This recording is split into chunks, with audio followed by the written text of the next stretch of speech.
اعوذ باللہ من الشیطان الرجیم بسم اللہ الرحمن الرحیم۔ یہ ایمان کا ایک جز ہے کہ ہم آنے والی زندگی پر یقین رکھیں کہ مرنے کے بعد جو زندگی ملے گی اس میں کبھی موت نہیں آئے گی، اس میں آپ منمانی کریں گے، جو چاہیں گے کھائے پیئیں گے، جہاں چاہیں گے ٹہلے گھومیں گے، کسی طرح کی کوئی پابندی نہیں رہے گی، کوئی شریعت نہیں رہے گی، آپ کو کھلی چھوٹ رہے گی۔ لیکن اس کے لیے ایک شرط ہے، وہ یوں ہی نہیں مل جائے گی۔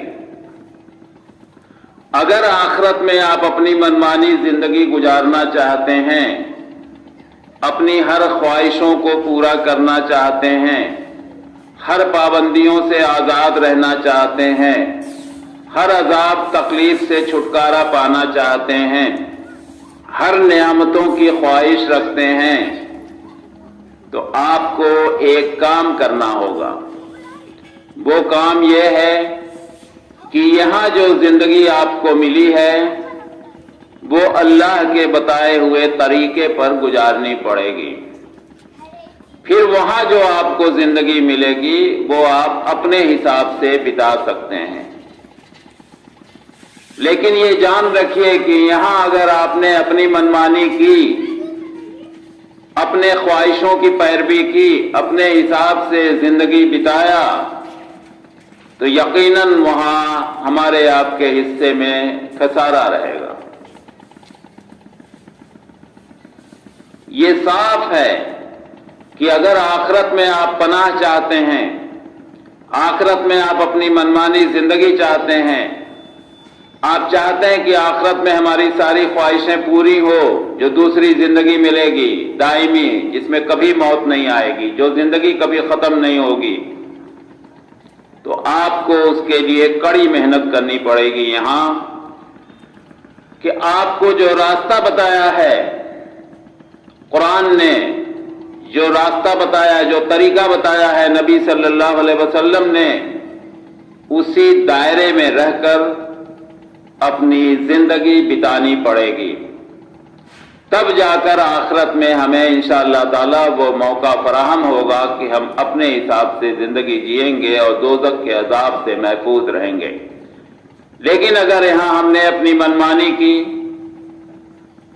دین کی پرواہ نہیں کی، اذان سنتے رہے، لاپرواہی کرتے رہے، روزہ آ رہا ہے، ہٹا کٹھا ہونے کے باوجود ہم نے کوئی پرواہ نہیں کی، یا جو نماز پڑھتے ہیں ان کی نمازیں چھوٹ رہی ہیں، ہمیں کوئی غم نہیں، اذان ہو رہی ہے، ہم مسجد میں پہنچنے کی کوشش نہیں کر رہے ہیں، فجر کا ٹائم ہے، اذان سن رہے ہیں، لیکن بڑی بہترین نیند آ رہی ہے، ہم نے پھر چادر تان لیا اور خاموشی سے پڑے رہے، یعنی لاپرواہ رہے۔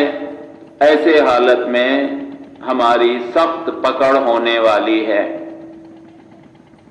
یہ آپ نوٹ کر لیجئے۔ دین پر چلنا ناممکن تو نہیں ہے، لیکن مشکل ضرور ہے۔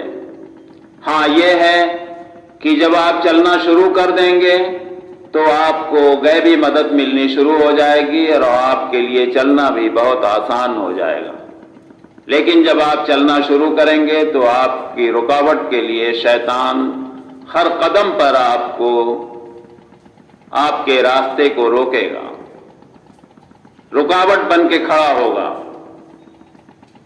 لیکن آپ کو ایک عہد لینا ہوگا کہ نہیں، اب تک ہم سے جو کچھ لاپرواہیاں ہوئی، جو کچھ اس میں مغالطے میں ہم رہے، ہم کچھ اور سمجھتے رہے، لیکن اب انشاءاللہ تعالی ہم کوشش کریں گے کہ ہماری نماز نہیں چھوٹے گی، ہم روزہ بھی رکھیں گے، ہم اور فرائض جو ہیں، دولت ہے ہمارے پاس تو ہم حج بھی کریں گے، پیسہ ہمارے پاس ضرورت سے زیادہ ہے، ہم اس کی زکوٰۃ بھی وقت پہ ادا کریں گے، صدقہ خیرات بھی کریں گے، یعنی تمام وہ راستے اپنائیں گے جو اللہ تبارک تعالیٰ نے اپنے کلام مقدس میں انسانوں کے لیے فرمایا ہے یا مسلمانوں کے لیے فرمایا. سارے انسانوں کے لیے دین ہے.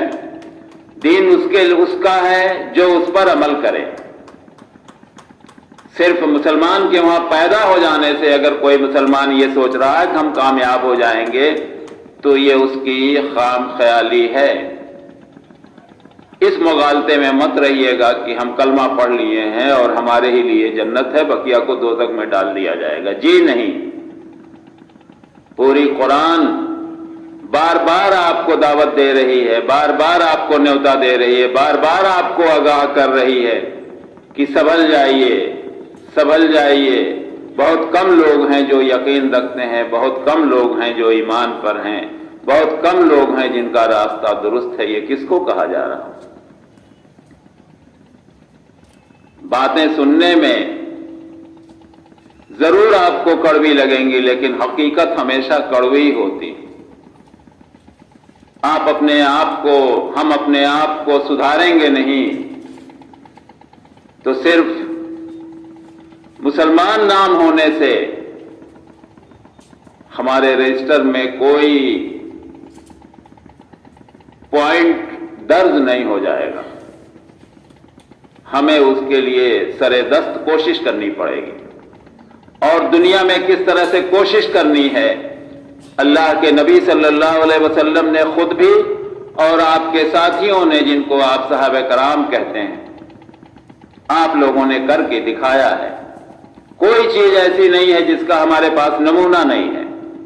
اسی لیے اللہ تبارک تعالیٰ نے پیغمبروں کو انسانوں میں سے بنایا، جو انسانوں کے لیے اسپیسیمن ہو سکتے ہیں، نمونہ ہو سکتے ہیں، جس سے ہم آپ یہ نہ کہیں کہ ہمارا پیغمبر تو فرشتہ تھا، اسے کس چیز کی دقت ہے، وہ تو ہر کام کر لے جائے گا. جی نہیں. اسی لیے انسانوں میں سے پیغمبروں کو بنایا گیا کہ ساری مشکلات جو ہمارے آپ کے سامنے ہیں ان کے سامنے بھی آئی، بلکہ ہم سے کئی گنا زیادہ آئی. سب سے زیادہ آزمائش، سب سے کڑی آزمائش اللہ تبارک تعالیٰ نے پیغمبروں کے لیے. ہم لوگوں کے اوپر کیا؟ ہم لوگوں کے اوپر تو کسی طرح کی کوئی آزمائش ہی نہیں ہوئی. ایشی ایش رہا. باوجود اس کے ہم ہمیشہ اللہ تبارک تعالیٰ کو بھلائے رکھیں. امید ہے انشاءاللہ تعالی کہ ان باتوں کا ہمارے اوپر اثر پڑے گا اور ہم دین کی طرف گامزن ہوں گے، جس سے صحیح مسلمان بن سکیں. السلام علیکم ورحمۃ اللہ وبرکاتہ.